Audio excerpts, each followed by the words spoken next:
Good evening, ladies and gentlemen. My name is Sam Anthony, and I'm your host for tonight's lecture and book signing. On behalf of the Archivists of the United States, I'd like to welcome you to the National Archives. We are honored to have with us Frances Stonor Saunders as she will discuss her book, The Cultural Cold War, the CIA, and the World of Arts and Letters. A few points before we begin. When you first came in tonight, you received a program. We also have some calendars of events for May and for June. These are free. You may take them home with you, or you may sign up on the sheet outside and have these mailed to your work or home address. Following tonight's lecture at 8 o'clock, we will have copies of the book for sale. Ms. Saunders will be signing books at the end as well. We will make time at the end of our lecture for some question and answers from the audience. So why don't we get started? Frances Stonor Saunders comes to us from England, where she was born and bred in London. She graduated from Oxford University and then has worked as an independent film producer on such documentaries as the 4-hour Hidden Hands, A Different Story of Modernism. Her short story, Big Things, was published in New Writing. Would you please welcome Frances Stonor Saunders.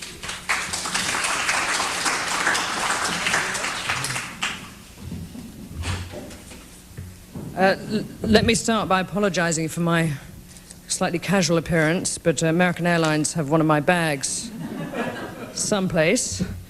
So this is the best I could do. I was asked just now, and I think it's probably a good place to start, why someone who took an English degree at Oxford would possibly get involved with a story involving the CIA. And I have to say, briefly, I shall describe the accidental journey that brings me here, which is that, nothing to do with the suitcase, by the way, which is that in the early 90s, I was researching or developing a series of documentaries for independent television in England, whose motivation, I suppose, or the animating spirit of which was to discover a different way of telling the history of modernism in the 20th century.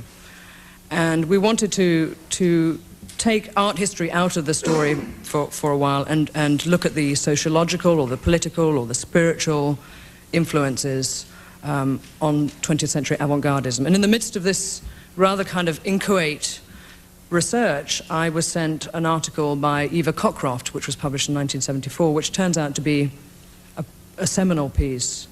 And the title was Abstract Expressionism, the CIA, Weapon of the Cold War. And I figured, what on earth has Jackson Pollock got to do with Cold War politics? To cut a long story short, I went ahead and made a documentary which investigated the rumor that there was more than just an implicit link between the success of abstract expressionism in Europe, and indeed domestically, and American foreign policy objectives during the Cold War. That's how I got into the story. As in all documentaries, half of the really good material you have is on the cutting room floor. And I felt that, I had the book already, I should just go ahead and write it. And 3 years later, I realized that was astonishingly naive. And after spending a good part of, 1.5 to 2 years in archives in Abilene, Kansas, and your National Archives here, and just about everywhere else in the States, I realized that I had a much bigger story than I had anticipated. So I spent the next 1.5 years writing it, and this is the result. Now, what I'm going to do tonight is I'm going to read a talk which is really a kind of overview, a précis, of the claims of the book and also some of the questions that it raises. And I think then we can go to some questions, and if it's lacking in detail, please feel free to ask me to flesh that out. In the spring of 1966, the British poet Stephen Spender wrote a letter to Julius Fleischmann, patron of the Congress for Cultural Freedom and president of the Farfield Foundation.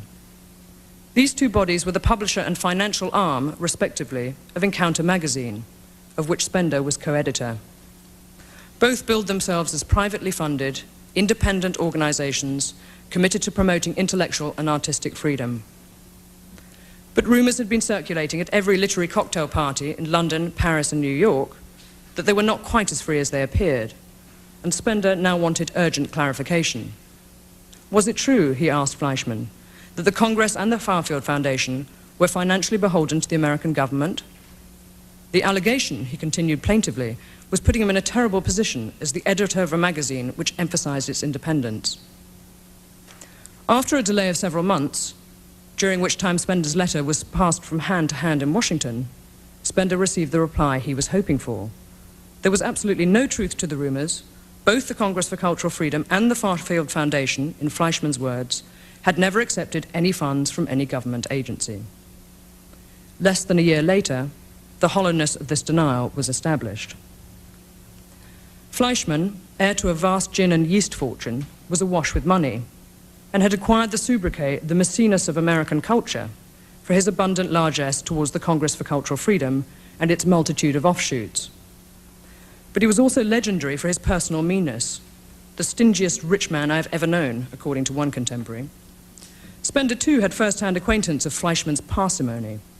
When his wife had borrowed a dime from Fleischman to make a telephone call in a restaurant where they were dining, she had been urged, in all seriousness, to repay it.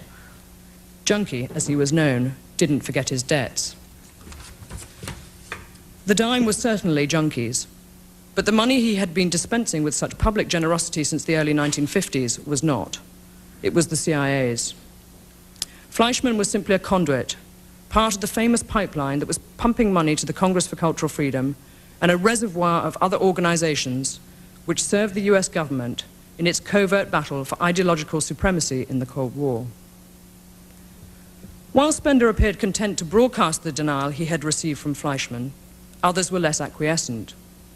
By early 1966, the California-based Ramparts magazine had already sent out journalists to truffle around in the undergrowth of the Internal Revenue Service, where the tax returns of philanthropic foundations revealed some bizarre discrepancies. There was the Hoblitzell Foundation, whose primary purpose was listed in the Directory of American Foundations as providing support to organizations within Texas, primarily in Dallas, with emphasis on aid for the handicapped. So why on earth was it funding the Italian magazine Tempo Presente, a publication of the Congress for Cultural Freedom? And what possible interest could the Miami District Fund have in the German magazine Der Monat, also published by the Congress? Ramparts was closing in on the CIA's crown jewels. For hiding behind frontmen like Julius Fleischman and dummy foundations like the Farfield, the CIA had, from its inception in 1947, alighted upon culture as one of the central theaters of the Cold War. It was the secret Maecenas, the crypto patron behind thousands of books, literally. I think its backlist runs to over 1,000 publications of books in which it was wholly or partially involved, and scores of magazines, congresses and concerts, art exhibitions and seminars. At the close of the Second World War, the United States, the one outright victor, had suddenly found itself a superpower. Needing a culture to match, it stared over the wire at Russia, which had pursued intellectual politics ever since Catherine the Great, and set about acquiring worldwide intellectual admiration and support. As the Cold War froze and ideologies divided, the US government, through its intelligence and espionage arm, poured huge resources into a cultural propaganda campaign. A central feature of this campaign was to advance the claim that it didn't exist. The CIA was in effect acting as America's hidden Ministry of Culture. The centerpiece of the CIA's Kulturkampf, or cultural struggle, was the Congress for Cultural Freedom. Established in Berlin in the summer of 1950, the Congress was an apparently spontaneous alliance of intellectuals and artists committed to demonstrating the fallibility of the Soviet mythos and the superiority of Western democracy as a framework for cultural and philosophical inquiry. Its membership read like a who's who of the éminence grise of the period: Julian Huxley, Mircea Eliade, André Malraux, Guido Piovene, Herbert Reed, Thornton Wilder, J.P. Narayan, Hugh Trevor Roper, James T. Farrell, Raymond Aron, Igor Stravinsky, Ignazio Silone, Roberto Rossellini, Willy Brandt, Ernst Reuter, A.J. Ayer, Herbert Reed, Malcolm Muggeridge, James Burnham, Sidney Hook, Arthur Schlesinger Jr., Arthur Koestler, Mary McCarthy, Diana and Lionel Trilling, Norman Thomas, Upton Sinclair, John Steinbeck, Alan Tate, Robert Penn Warren. The list is endless. I could go, sorry, it is endless. I've just realized it goes on and on. It even features Jackson Pollock, though he was probably drunk when he joined. Honorary presidents were Bertrand Russell, Benedetto Croce, John Dewey, Carl Jaspers, Salvador de Madariaga, Jacques Maritain, and Reinhold Niebuhr. Its achievements, not least its duration, were considerable.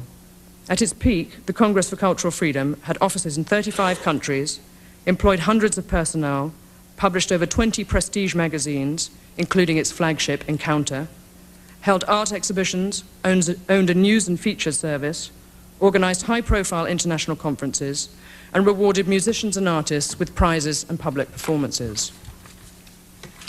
To avoid another list, amongst these were the Boston Symphony Orchestra, Abstract Expressionism, the Mozarteum Akademie Orchester of Salzburg, Tanglewood Music School, International Pen, the Philharmonica Hungarica, the film versions of Animal Farm in 1984, Metropolitan Opera, Berlin Cultural Festival, and many, many other organizations and events were indirectly, and whether they knew it or not, and whether they liked it or not, linked to the Congress for Cultural Freedom or indeed other fronts run by the CIA.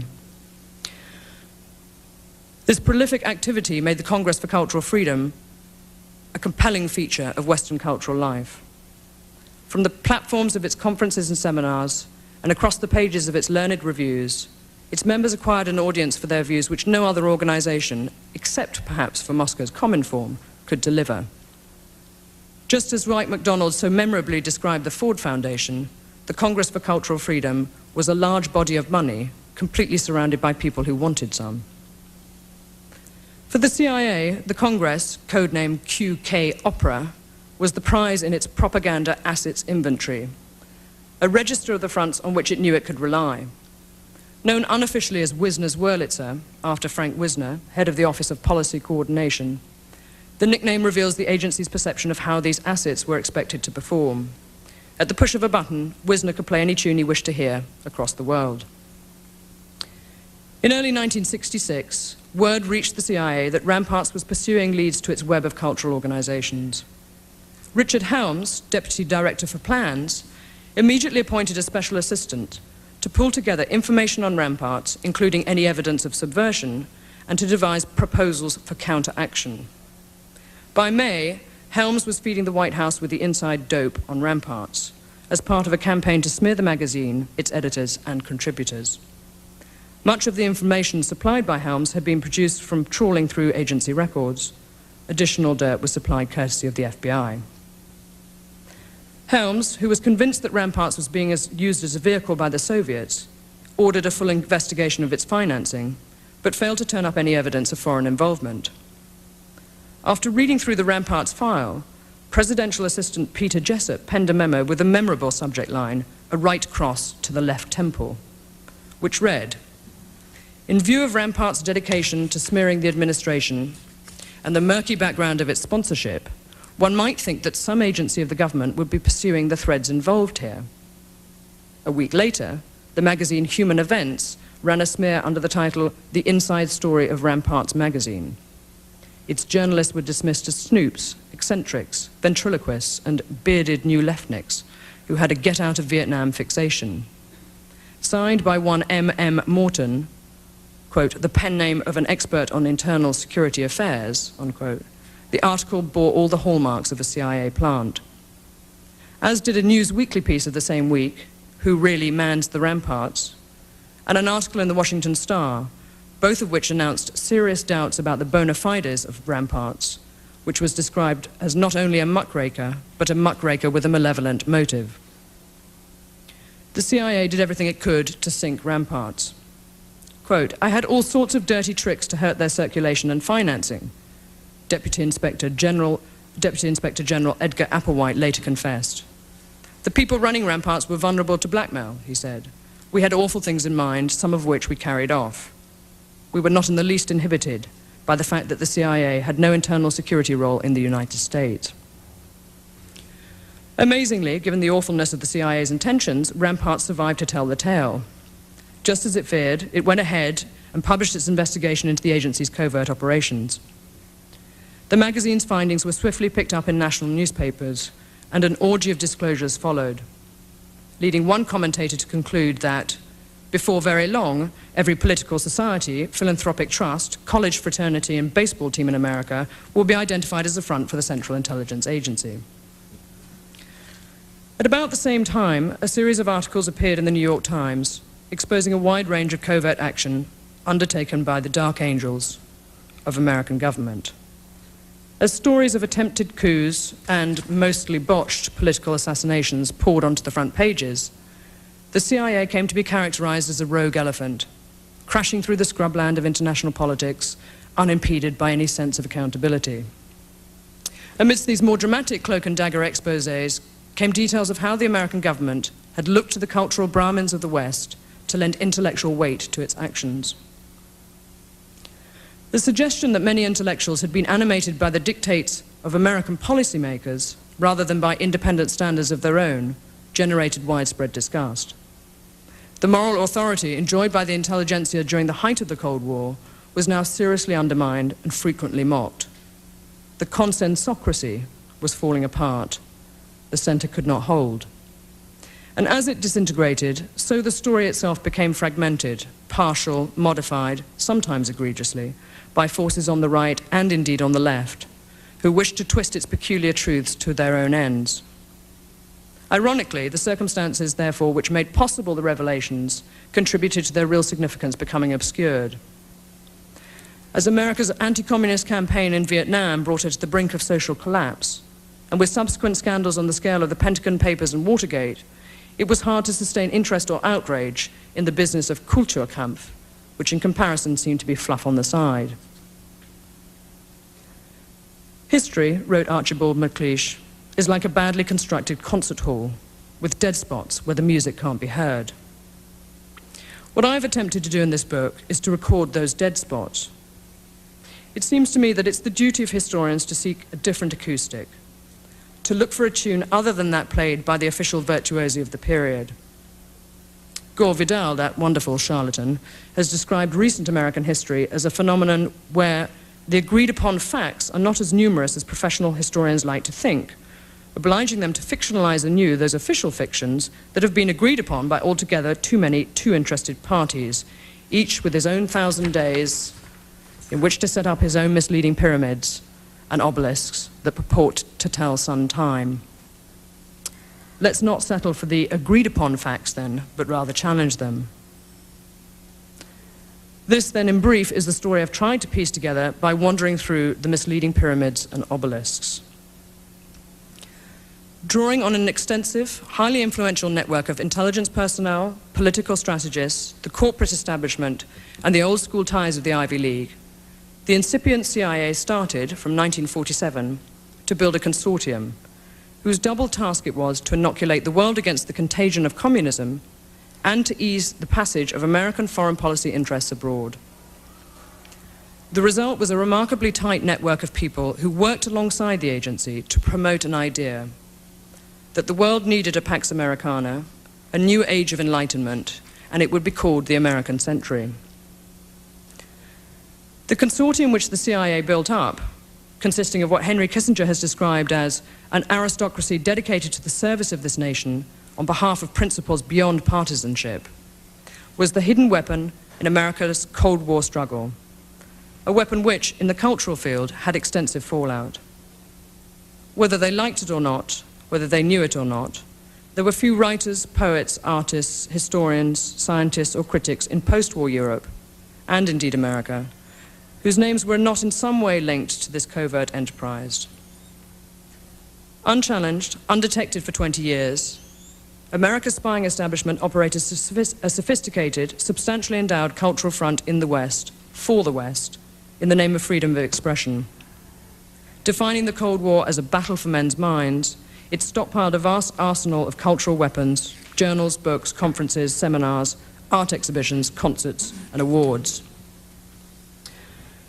Membership of the consortium, which managed all of these activities, included an assorted group of former radicals and leftist intellectuals whose faith in Marxism and communism had been shattered by evidence of Stalinist totalitarianism. Emerging from the pink decade of the 1930s, mourned by Arthur Koestler as an abortive revolution of the spirit, a misfired renaissance, a false dawn of history, their disillusionment was attended by a readiness to join in a new consensus, to affirm a new order which would substitute for the spent forces of the past. The tradition of radical dissenter, where intellectuals took it upon themselves to probe myths, interrogate institutional prerogative, and disturb the complacency of power, was effectively suspended in favor of supporting the American proposition. Endorsed and subsidized by powerful institutions, this non-communist group became as much a cartel in the intellectual life of the West as communism had been a few years earlier, and it included many of the same people. There came a time when apparently life lost the ability to arrange itself, says Charlie Citrine, the narrator of Saul Bellows' Humboldt's Gift. It had to be arranged. Intellectuals took this as their job. From, say, Machiavelli's time to our own, this arranging has been the one great, gorgeous, tantalizing, misleading, disastrous project. A man like Humboldt, inspired, shrewd, nutty, was brimming over with the discovery that the human enterprise, so grand and infinitely varied, had now to be managed by exceptional persons. He was an exceptional person, therefore he was an eligible candidate for power. Well, why not? Like so many Humboldts, those intellectuals who had been betrayed by the false idol of communism now found themselves gazing at the possibility of building a new Weimar, an American Weimar. If the government and its covert action arm, the CIA, was prepared to assist in this project, well, why not? That former left-wingers should have come to be roped together in the same enterprise with the CIA is less implausible than it seems, at least to Europeans. I think maybe Americans are much more familiar with this kind of paradox. There was a genuine community of interest and conviction between the agency and those intellectuals who were hired, even if they didn't know it, to fight the Cold War.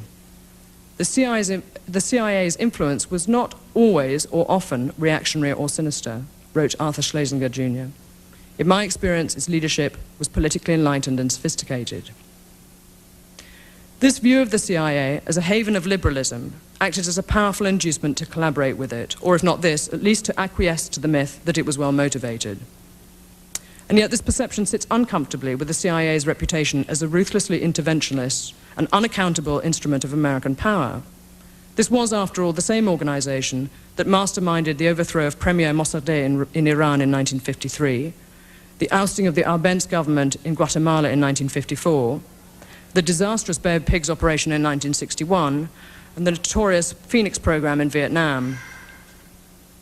It spied on tens of thousands of Americans, harassed democratically elected leaders abroad, plotted assassinations, denied these activities to Congress, and in the process elevated the art of lying to new heights.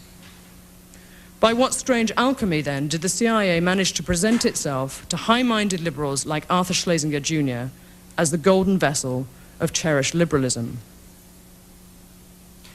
The extent to which America's spying establishment extended its reach into the cultural affairs of its Western allies, acting as the unacknowledged facilitator to a broad range of creative activity, positioning intellectuals and their work like chess pieces to be played in the great game, remains one of the Cold War's most provocative legacies. The defense mounted by custodians of the period, which rests on the claim that the CIA's substantial financial investment came with no strings attached, is still largely unchallenged. Amongst intellectual circles in America and Western Europe, there still persists a readiness to accept as true that the CIA was merely interested in extending the possibilities for free and democratic cultural expression.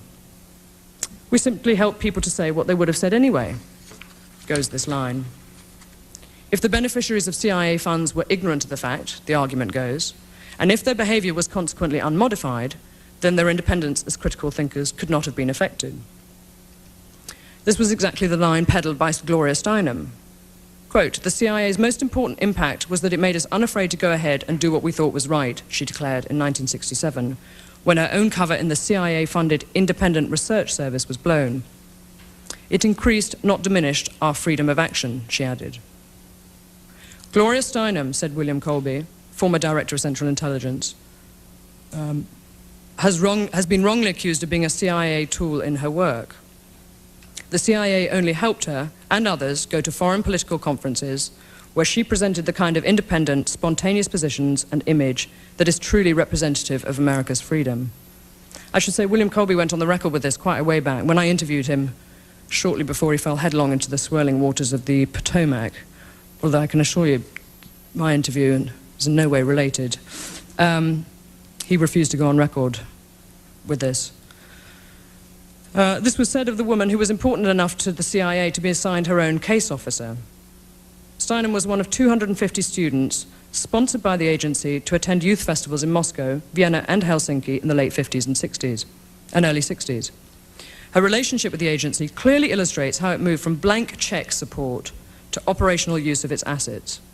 The students were used for missions such as reporting on Soviet and American personalities and observing Soviet security practices. One student attending the 1957 World Youth Festival in Moscow was instructed to report on Soviet counterintelligence measures and to purchase a piece of Soviet-manufactured equipment. These details, by the way, were released in the Church Committee report of 1976. Such operational use was not limited to students. Artists, athletes, leaders, and specialists in all cultural fields who were traveling to Europe under the auspices of the Fulbright-Hays Act, which expressly forbade political use of cultural exchange programs, were also frequently used. Funded openly by Congress, they were covertly deployed by the CIA. If Steinem felt that her freedom had been increased and not diminished by the CIA's involvement with her anti-communist activism, why has she refused for years to be drawn on the subject? Her 1968-69 entry in Who's Who lists her as a member of the board of directors of the Independent Research Service, yet subsequent editions make no reference to her directorship and reduce her period of employment with the service from 3 years to 1. Another misleading pyramid. Official documents relating to the cultural code. This was not simply an act of altruism. The individuals and institutions subsidized by the CIA were expected to perform as part of a broad campaign of persuasion, of a propaganda war in which propaganda was defined by national security directives as, quote, any organized effort or movement to disseminate information or a particular doctrine by means of news, special arguments, or appeals designed to influence the thoughts and actions of any given group. A vital constituent of this effort was psychological warfare, which was defined as the planned use by a nation of propaganda and activities other than combat, which communicate ideas and information intended to influence the opinions, attitudes, emotions, and behavior of foreign groups in ways that will support the achievement of national aims. Further, the most effective kind of propaganda was defined as the kind where the subject moves in the direction you desire for reasons which he believes to be his own. It's useless to dispute these definitions. They are littered across government documents, the données of American post-war cultural diplomacy. CIA agent Donald Jameson intended no irony when he told me that as far as the attitudes that the agency wanted to inspire through these activities are concerned, clearly what they would like to have been able to produce were people who, of their own reasoning and conviction, were persuaded that everything the United States government did was right. It's not a question, then, of people being coerced into saying what they didn't believe. It's not a question of people writing articles for Encounter magazine or Tempo Presente or Quadrant or even American journals here like Partisan Review, which very indirectly received CIA funding at one point to boost its circulation. It's not a question of them simply acting as simple ventriloquists for the American government. On the contrary, it's about the inseparability, despite appearances to the contrary, of free behavior from institutional patronage. It's what you might describe as the inevitable relations between employer and employee, in which the wishes of the former become implicit in the acts of the latter. National Committee for a Free Europe, Crusade for Freedom, Free Asia Committee, Free Europe University, Radio Free this, Radio Free that, Congress for Cultural Freedom. In the mid-1960s, the joke was that if any American philanthropic or cultural organization carried the words free or private in its literature, it must be a CIA front. Even the Farfield Foundation, many CIA people that I spoke to said, the jokey mantra inside the agency was to call it the Far-Fetched Foundation, because by the 60s, pretty much everybody could guess who was behind it. Clearly, however, by camouflaging its investment, the CIA acted on the supposition that its blandishments would be refused if offered openly. Do you think I would have gone on the Encounter payroll in 1956 had I known that there was secret US government money behind it? Dwight MacDonald angrily asked the man, CIA as it turns out, who had put him on the payroll. If you do, we are really out of contact. One would hesitate to work even for an openly government-funded magazine. I think I've been played for a sucker. Stephen Spender later thought it would be amusing to write a funny Gogol-like story about a man who, whatever he did, and whoever his employer, found he was always being paid for by the CIA. He should have known. What kind of freedom can be advanced by these deceptions? It was Harry Truman, under whose presidency the CIA was established, who before his death said, "Secrecy and a free democratic government don't mix." Freedom of any kind certainly wasn't on the agenda in the Soviet Union, where those writers and intellectuals who were not sent to the gulags were lassoed into serving the interests of the state. It was, of course, right to oppose such unfreedom, and I can't stress this enough. There's no doubt in my mind, or I think in any reasonable person's mind, that it was right to oppose the Soviet Union. But I think what I describe in the book is a larger picture than that. And it's right to oppose unfreedom, but I also ask the question, with what means? Was there any real justification for assuming that the principles of Western democracy couldn't be revived in post-war Europe according to some internal mechanism? Or for not assuming that democracy could be more complex than was implied by the lauding of American liberalism? To what degree was it admissible for another state to covertly intervene in the fundamental processes of organic intellectual growth, of free debate and the uninhibited flow of ideas in the countries of its allies? Did this not risk producing, instead of freedom, a kind of ur-freedom, where people think they're acting freely, when in fact they are bound to forces over which they have no control? The CIA's engagement in cultural warfare raises other troubling questions. Did financial aid distort the process by which intellectuals and their ideas were advanced? Were people selected for their positions, rather than on the basis of intellectual merit? And what did Arthur Koestler mean when he lampooned the international academic call-girl circuit of intellectual conferences and symposia? Were reputations secured or enhanced by membership of the CIA's cultural consortium? How many of those writers and thinkers who acquired an international audience for their ideas were really second-raters, ephemeral publicists, whose works were doomed to the basements of second-hand bookstores? How many others drank too heavily at the trial, their creative energy sapped by the weight of their expense account? What most irritated us, wrote Jason Epstein some years ago, was that the government seemed to be running an underground gravy train whose first-class compartments were not always occupied by first-class passengers.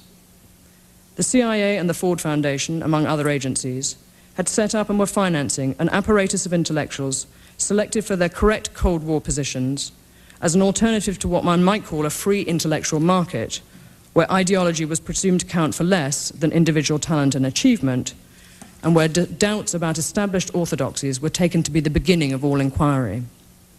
It had at last become clear how bad a bargain the intellectuals had made, that it could never have been in the interest of art or literature, of serious speculation of any kind, or even of humanity itself, for them to serve the will of any nation.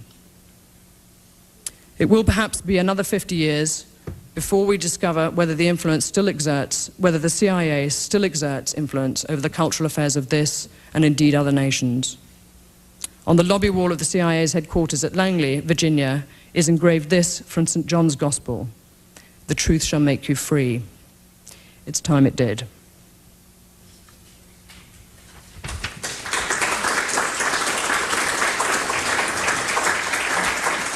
We have time for questions from the audience. Yes, sir. Yes, you talked about Frank Wisner's religious organ and the encounter, as I think you said, the flagship of Congress on Cultural Freedom.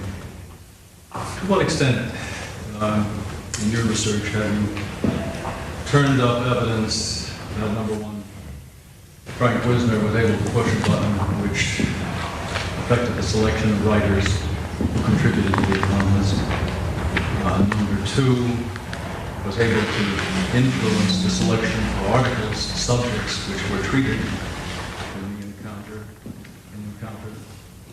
Number three, the degree to which contributors to Encounter were aware of where the money was coming from, and therefore would be in a relationship relevant to your employer-employee metaphor. And 4, the extent to which the CIA actually affected editorial decisions in the magazine. And 5, to what extent did the CIA influence the choice of music on programs performed by the Boston Symphony Orchestra? That was the joke. Well, I'm writing it down, so hang on. Okay, first, did it influence the choice of writers? What was the first one? Selected to write for the magazines? To what extent did you have evidence of CIA influence on all of those? Okay, well, when the Congress for Cultural Freedom was set up in 1950, the CIA had a very direct influence on the personnel who were selected to run it. There was a man called Nicholas Nabokov, who was the second candidate put forward to be the sort of the official impresario, if you like. Well, if you'd let me finish, I'll tell you. The first candidate was Louis Fisher, who was not approved at Washington for a whole variety of reasons, principally because he was American and it was thought that this made it too overtly kind of an American organization rather than a European one. You won't find Louis Fisher in The God That Failed, which was published in 1949, and you won't find him writing for any of the Congress magazines. I would say that I'm not entirely clear what the agency's objections were to Louis Fisher, but he's not there. And as an anti-communist, and as a prominent member of the non-communist left, at least in America, one might ask why. But there are papers relating to the choice of candidates for those roles in the early days of the Congress of Cultural Freedom, and the same applies to the editors. As for writers, it was for the editors to decide, of the individual magazines, for example, to decide who they were going to commission to write a piece. Very rarely was anybody dropped because of orders from Washington. I mean, the point is that it wasn't necessary. These were people who were selected for the correctness of their positions. You wouldn't have had an editor of Encounter magazine, which was set up in '53, who was openly opposed to the Korean War. It just wouldn't have happened. When I asked Tom Braden, who set up the International Organizations Division, whether or not the CIA had a right to veto, they said that they did have a right to veto, and that if someone had stood up at the Congress for Cultural Freedom in Berlin in 1950 and wanted to make a speech against the Korean War, they wouldn't have done it. I mean, they would have been vetoed. The point is that right to veto was very, very rarely exercised, which you can take to be an indication, if you like, of how Washington, I think, was effectively happy with the magazines and generally the kind of publishing activities that it had, that it was funding. Dwight MacDonald's piece, famously in 1956, which was submitted to Encounter, accepted by Stephen Spender, and subsequently rejected, accepted, and then finally rejected. It has always been said that the reason it was rejected was because it was a bad piece. It was a kind of instinctual rebuttal of America, guided by Dwight's sort of, nutty romanticism for Europe, subsequent to spending 3 months in Tuscany, because that can, turn anybody's head, as we all know. But the literature the correspondence that I found, speaks specifically of his points about Korea, and that they felt that it was extremely bad and almost pro-Soviet propaganda to reprise the claims of Eugene Kincaid, who had written extensively in a commissioned report for the US government of the collapse of morale amongst US soldiers, prisoners of war, in Korea. This was information that it was decided in Washington was not going to be published. That was the reason that article was not published. So when people say to me, well, there aren't enough examples of articles being axed, or of people being vetoed, or of people being coerced, it's not about coercion or vetoing. It's about simply setting up an organization of publications which have all sorts of cultural bona fides, which, by the by, publish, some of the most memorable essays of the period. Isaiah Berlin's 6 pieces on Russian literature was published in Encounter. I mean, let's not, do a demolition job on the achievements in terms of, great argument and great pieces of these magazines. But, this was the cultural side of magazines that also had a kind of political agenda. Encounter was a very prestigious magazine. Articles were well written. Writers wanting to make a name for themselves would have wanted to publish in it. Is there evidence that significant numbers of writers who didn't have the right opinions wanted to be published in Encounter, and were not? Now, I spoke to a lot of people who didn't feature in Encounter, but who were sort of the period, who told me they would never go anywhere near Encounter because they knew they wouldn't be published. That's not a scientific answer to your question, but the feeling was, Hugh Trevor Roper said in 1950 that he thought the Congress for Cultural Freedom was being backed by the Americans. He wasn't bothered by that. He went on to, he was with the Congress and he wrote many times for the for Encounter magazine. But there were others who had the same feeling early in the 50s and who were uneasy with it and who chose not to write for Encounter. My point about all of this is it's not so much a question of editorial control, although it's clear that guidance was issued at a certain level and was then passed down. I mean, I have many documents relating to guidance that was passed on to the editors. They could then fight it. They could then say, I don't want to do something about, Highland dancing in Scotland because, I'd rather run a piece about the European market, for example. But this was a, clearly a give and take situation. These people were not patsies. Nobody's patsies. But what I would say to you is that I think the Jason Epstein quote goes some way to describing what members of the independent left in Western Europe felt, which was that they weren't being given a chance to compete fairly on a level field in their non-communist activities with subsidized non-communist activities, which had grown into a kind of, sub-profession. Two questions. The first question is, how robust are the evidences that you have offered in your book? I just scanned through your book. I have not read them. It's too long. But I saw a lot of anecdotes, a lot of allegations, a lot of rumors, reports from one person to the other.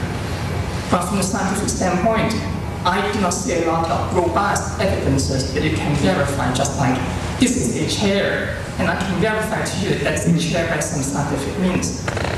When you mention some scholars, it's a Berlin or some other historians or scholars, I may submit to you, even without knowing any of them, maybe some of them were working for the CIA. I mean, I think there's a reasonable generalization. But what is the robustness of the evidence to suggest that many of these people were doing something like that? That's my first question. My second question is, how much can you generalize, even assuming that the evidences are robust? Based on that, how far can you generalize to say that many of these people were doing that? Again, I try to be neutral on both sides. I assume, I even go that far as to agree that some people were doing something like that too. When you mention like the Fulbright Hays scholarship board, and some of those people, they went to Europe or wherever, maybe they were a covert agent. I am a Fulbright scholar, by the way. And it offends me a bit because a lot of those people that I know, I doubt very much that they were doing some covert research operation. And in Morgan, I was doing something for the CIA. So I'm trying to say, be careful, because I'm sure that a lot of scholars, academians, some of them for whatever reason, for greed, for fame, for power, for whatever they might be doing something like that. Or they might use the CIA for their own purposes too. But be careful, because every time when you make some stuff like that, of the CIA, the KGB, you have a lot of sensational stories and people listening to you. That is a beautiful, wonderful soundbite. But how much can you prove? What exactly can you prove? All I saw in your book is a lot of other... Can I answer? Yes, please do. Perhaps. You haven't read the book, as you say, but I absolutely take your point, and I think that, there is naturally a danger when you deal, particularly with, some big names of sensationalism, and I've noticed in quite a few of in some of the reporting of this book, and in some of the reviews by, fairly prestigious reviewers, both for and against the book, that, very simple mistakes have been made by misreading of what I say, and not misinterpretation, but misreading. People confuse the details that I give about the American military government's cultural programs in Berlin, all of which are available for inspection in the National Archives here, with later programs or projects that the CIA were involved in, which had nothing to do with the American military government. I found that the two case scenarios have been confused. Let's talk about Fulbright. The evidence for the Fulbright comes from the Church Committee report of 1976, and I recommend you read it. This was the most compelling and serious analysis, sustained analysis of US intelligence operations. Anyone who reads this report I think we'll come away with a clear feeling about what the distinctions are between, as you say, evidence and supposition or generalization. And I took the Church Report Committee as one of the kind of backbones, together with a couple of other committees' reports, including the Cox Committee report of 1952, which is astonishing in its level of detail about the CIA's intrusion into the field of philanthropic foundations, and gives facts and figures, numbers of foundations involved, how much of their percentage of their spending was going to CIA projects. I use those as a kind of, backbone, and I think, one assumes that one can rely on congressional committee inquiries. I interviewed people who had never been interviewed about this before. I was very careful not to use hearsay or allegation. I don't believe in, I've read several books that deal with the communist fifth column in America, in which it said, there's very recently been the publication of the Metrokin Archive, an invaluable historical document, which has been published here in the UK, in which people are named as KGB spies, with absolutely no effort to talk to them, to ask them whether they have a response to the allegation before it's published, and on the basis of what one KGB officer says. I didn't take, on the basis of what one CIA agent told me, anything to be de facto truth. If I had, pieces of paper or other people who said it, when you ask who knew, who didn't know, when, 50 people tell you, I know that so-and-so knew because we sat down and talked about it, and here's an exchange of letters we had in 1957 or whatever it might be, then, there comes a point at which you have to make a decision about the nature of evidence, which, and I agree, I think one should be, constantly aware. But you've got to be careful too, because your argument would suggest that, there is no history. There's no way of writing into these complicated stories and trying to kind of, well, I'm saying that's a confusion that I think could also arise by erring too much the other side. I'm not saying that. I even agree with you. I mentioned several times that there are some people that are doing that. Okay, I do not disagree with that. I'm just saying that from the scientific standpoint, I think you need to come up with more robust scientific work. Yeah, I think with respect, you need to read the book before you say, I haven't researched it properly. That's, we could make a general point about this, but not about the book. The point is that even assuming that the evidences are robust, how much can you generalize? Go back to the book again. I cannot read that. But I think I have scanned sufficient of the whole book to understand what you are trying to do. I don't think scanning is a scientific way of researching, and it's not a scientific way of asking a scientific question. Especially the social sciences. Especially the social sciences. A lot of people have been using that on both sides to do work like this. You're from the left side, and someone can do that on the right side too. But I'm neutral on this. Okay. Yeah. Well, let's say I'd like to ask an open-ended question, but I'll put a little background to it. One, I want to say Robert Oppenheimer became a member of the American Congress for Cultural Freedom in 1954 after he lost his security clearance there in the United States. He also, I'll say I know, was involved with Eugene Meyer's wife in setting up the Mount Kisco Conference up in New York for the Congress for Cultural Freedom. And just before Oppenheimer died, he was scheduled to go to Paris. I think he was then being appointed a director, I think, for the Congress for Cultural Freedom, and then he had to decline that because he couldn't attend. Can you comment anything on Robert Oppenheimer's role, I want to say, in the Congress and the significance of it, and how it was viewed by other members of the Congress? I think that Oppenheimer's joining in 1954 was certainly viewed by members. He joined the American Committee for Cultural Freedom, and I think it was viewed as a positive thing. I make very clear that the American Committee for Cultural Freedom, despite its really checkered history, because it had appalling divisions, internal divisions, it was really split between kind of hardline anti-communists. There's a famous anecdote, of Diana Trilling standing up at a dinner party and saying, "None of you men are hard enough for me," and they all kind of, with her. But between the hardline communists, anti-communists in the American Committee and the moderates, and this history, if you like, is something that I show through a lot of documentation. Arthur Schlesinger's papers and his own words on this matter are fairly revealing. So I think that Oppenheimer's joining in '54 was seen to be a very positive sign, because it gave an air and real weight to the American Committee for Cultural Freedom's title, which was that it was fighting for cultural freedom. And as Schlesinger himself said, after one particularly nasty episode where the American Committee got involved in sort of harassing somebody or trying to get them out of their job, he said, you know, a Committee for Cultural Freedom can never err in being magnanimous. So I think Oppenheimer's joining was certainly significant. In all of the American Committee for Cultural Freedom papers that I researched, and I researched what I understood at the time to be the full collection, which is in the Tammerman Library here in New York, although I'm subsequently told by Daniel Bell that some boxes have been held back. But in the papers that I researched, there's very little mention of Oppenheimer. And I think he was one of those many members who I do point out in the book. I mean, there's clearly a distinction between activists who are, you know, involved in day-to-day running of these committees and their agenda and their minutes and everything else, and those like Oppenheimer who are members. I think later on there's a quote from Stuart Hampshire, the British philosopher, at the end of the book, where he remembers talking to Oppenheimer in '67, once most of these exposures had come out, in which Oppenheimer took a fairly sort of sanguine approach, much like Isaiah Berlin, in which he said, well, you know, okay, it happened, so we kind of all knew about it, big deal, which was, you know, the sort of laissez-faire attitude of many people. But I think, you know, in the case of Oppenheimer, having not been, there may be people here who can correct me, but having not been directly involved in any of the sort of, you know, organizational running of any of these programs was lending his name to an outfit which I think fundamentally he approved of. I'm assistant editor at Foreign Policy Magazine here in DC. I was walking outside the building and there's an engravement on the building that says past is prologue, so I think it's incredibly appropriate that you're giving your talk here at the National Archives, where we keep everything that's tangible about our history.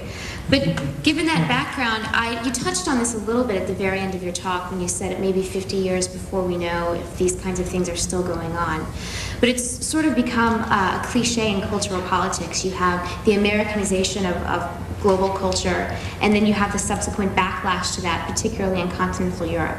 So I would like for you to cast your net a little farther if you can, and try to fill that disconnect between your book and what's going on now with the backlash and the Americanization of culture, and how you see the two related. I mean, I think you're right. I mean, the continental European perspective of this book, indeed, and of this story will be, I think, to a large degree different than it is here. I mean, people are genuinely, even of an older generation to mine, are genuinely quite shocked or astounded, or even if they're positively sort of shocked, if you like, by the extent to which the cultural Cold War was fought by America in Western Europe. I don't think that this necessarily has contributed to a kind of a backlash or a rise of anti-American feeling. There's always, periodically, it's a kind of extraordinary cyclical thing that there's anti-Americanism, you know, surfaces and then you know, ebbs away in Europe on a cyclical basis. I mean, sometimes you can see it directly related, as in the mid-60s with Vietnam, to specific moments of ideological tension or financial or economic tension. I think that with NATO now, there's quite a lot of anxiety amongst Western Europeans about America's role in NATO, about whether or not we want to be part of an organization that has such a strong American role. But there are people who feel equally strongly the other side. I think it's really hard to generalize. I think what makes it very hard to generalize is that the kind of this very inchoate and sort of purposely, it seems to me, disorganized and unnamed Seattle, Washington, May Day in London, sort of, you know, under the surface groundswell of opinion that seems to be against globalization and against capitalism and against any kind of sort of, you know, against the media. I mean, I think there you're seeing something of the kind of residual anti-Americanism that you know, the new left in Western Europe felt in the 60s and 70s. But I think it's sort of getting beyond left and right, which is probably a good thing. I mean, I really do feel that the kind of the ideologies, you know, that locked the 20th century in this kind of, you know, steel embrace do seem to be shattering. What's alarming, of course, is to know, you know, if left and right is no longer this, you know, if those sort of rather pious polarities are no longer relevant, what is? And I think that's why, you know, governments are now increasingly worried about these movements, because they don't, you know, it's not the new left, is it? I don't know, you know, it's kind of hard to define. Your book was actually about 3/4 of the way through. I found it to be an interesting compilation of the facts, and I actually found your evidence convincing. However, I have several with two main points of difference. First, as you noted in your lecture today, you thought that the struggle, that the Cold War was a worthy cause. And yet, I am uncomfortable in your book with the persistent subtext that there was some sort of moral equivalence here. Because I would first like to point out two things, that many of these artists were into counterculture here domestically, whereas the Soviet artists were state-sponsored. And even cite one case in your book where someone dashed off a telegram complaining to his CIA overseers. Would any Soviet artist have been able to do the same? Probably not. The second point is, as I said, I'm convinced by the evidence you present regarding the CIA involvement, and since I'm an economist, I was converting the dollar amounts into 1999 equivalents, and I was astounded by the size of the amounts. Nevertheless, don't you exaggerate the significance of CIA involvement in winning the cultural Cold War? Because what about the role of Hollywood commercial films, for instance? Because speaking personally, when I was growing up in Southeast Asia and I saw propaganda films from communist China, Neil Simon films simply were so much better than his propaganda films. So isn't this exaggeration of the role of the Congress for Cultural Freedom the typical literary intellectual's conceit? I think it is, a very valid point that, one of the reasons I think the CIA, but for a brief kind of flirtation through one or two semi-agents in Hollywood with, the movie business. I mean, they knew this project. You said, no, I think the answer to the question is no, I don't exaggerate it, because what I make clear is that what the Congress for Cultural Freedom represented was a serious alliance of intellectuals. Leave aside the institutional, CIA background for a minute, committed to preserving high modernist achievements. They were not people who enjoyed, as the writings of all of these individuals even now will show very clearly, who enjoyed anything of mass culture. They did not like Elvis, they did not like blue jeans. You know what one of their biggest fears was? If you read Irving Kristol now, one of his major fears was not that, people weren't going to read Encounter magazine or that the Soviets were going to nuke us or we were going to nuke them. It was that, Elvis and blue jeans were going to win the Cold War. And that meant that even if it was an American or non-Soviet victory, that those elite, high cultural values and ideas would not have won. And that's essentially what has happened. This was a kind of, at one level, an incredibly heroic battle to try and defend high culture from the threat, not just of mass man in the totalitarian Soviet Union sense, but, the famous ooze of mass culture in the Dwight McDonald, it's here in America sense. So it was kind of a domestic battle there as well as, just the dread and the justified dread of the Soviet paradigm being imposed in terms of culture. It was evident here, right before their very eyes and noses, and this is something that, they write about compellingly now. This seems to be the real guiding project of their lives. Actually, is this action against the sort of breaking of the floodgates, and that the Philistines are inside. But then, by the same token, one could argue that the propagation abroad was incidental. That the main project was this domestic. No, I don't think so. No, I don't think so. I mean, I think the real target was absolutely Western European intellectuals who were non-communist, but not necessarily persuaded that they wanted to be pro-American. So there was a distinction there. And there were certainly the neutralists or the waverers, who were at the third, the so-called third way, which emerged, interestingly, out of the European movement, which in itself was heavily backed by the CIA. But it was absolutely about, it was not just about opposing the Soviets. It was about also, creating a groundswell of approval and asserting the merits of, American culture in the post-war era. If you have an enormous imperial burden, which America had, which it had acquired in the aftermath of the Second World War, you need a culture to go with it. I mean, I think that's not, I think it's just instinctive. This is what happens. Ladies and gentlemen, Francis Stonor.